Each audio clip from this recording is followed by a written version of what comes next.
ওম শান্তি। আজকের মুরলি থেকে নেওয়া কিছু বিশেষ অংশ। ওমের অর্থ আমি আত্মা, এই হলো আমার শরীর।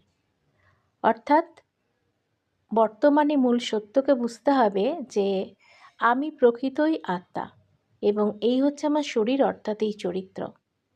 আত্মাকে দেখা যায় না। যতক্ষণ এই সত্য বিষয়টাকে না বুঝব ততক্ষণ আত্মা কীরকম অবস্থা তাকে বোঝা যায় না।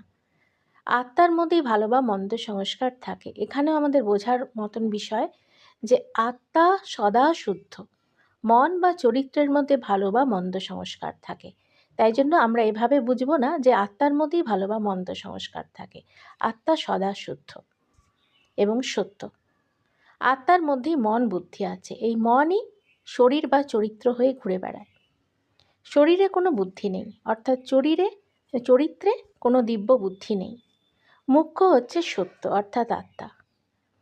আত্মাকে কেউ দেখতে পায় না। যতক্ষণ এই সত্য বিষয়টা কেউ না বোঝে ততক্ষণ আত্মাকে দেখা সম্ভব নয়।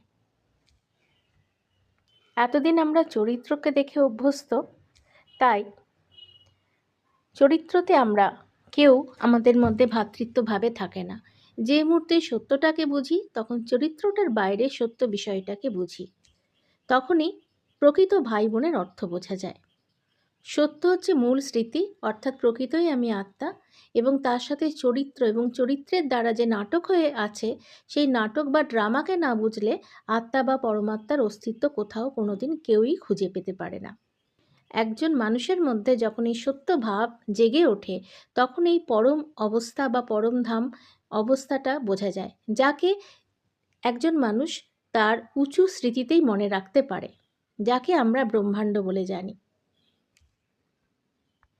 এই সত্যকে বুঝলেই আমরা নতুন দুনিয়ায় ফিরতে পারি, অর্থাৎ মূল স্মৃতিতে বা পরমধাম বা নিরাকার দুনিয়ায় ফিরি। যতক্ষণ না বুঝি ততক্ষণ পুরনো দুনিয়াতেই থাকে, অর্থাৎ চরিত্রেই আমরা মিশে থাকি।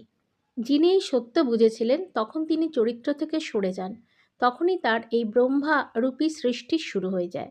এই জন্য আজ অ্যাডম শব্দের আমরা এই অর্থ বুঝে নেব।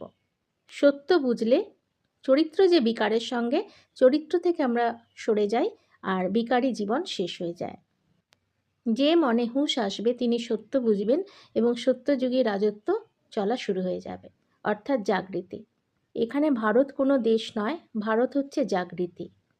যখন আমরা আত্মা পরমাত্মার ড্রামা নিয়ে চর্চা করি তখনই আমরা বুঝতে পারি যে কিভাবে আমাদের মধ্যে জাগৃতি আসে, অর্থাৎ বাবা আমাদের বোঝান। সত্যকে মনে করে চলাই আমাদের মূল উদ্দেশ্য। ওম শান্তি।